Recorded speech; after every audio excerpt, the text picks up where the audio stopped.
Alors, j'ai les 3 conseils principaux que je donnerais. Le premier, c'est celui de savoir mettre à bon escient son réseau, autant que faire se peut.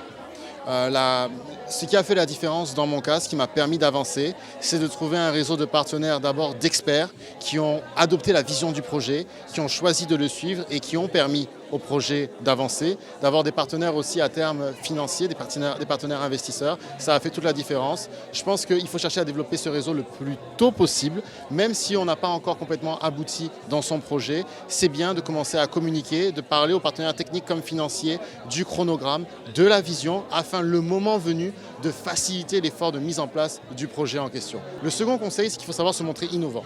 En Afrique, l'un des principaux challenges que l'on a, c'est celui du financement. Il est particulièrement difficile de financer les premières étapes de son entreprise. C'est terriblement vrai dans le domaine minier.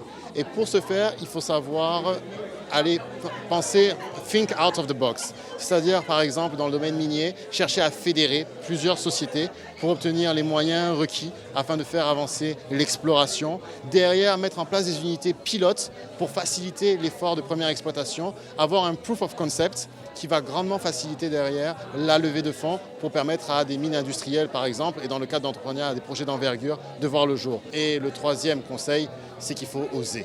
Il faut oser, il faut préparer un business plan, bien entendu, il faut planifier autant que faire se peut, ça augmente grandement les chances de réussite, mais derrière, il y a un moment où il faut se lancer, il faut se donner le temps de réussir, donc ne pas se dire, par exemple, je vais repartir en Afrique, je vais me donner 6 mois, c'est trop court.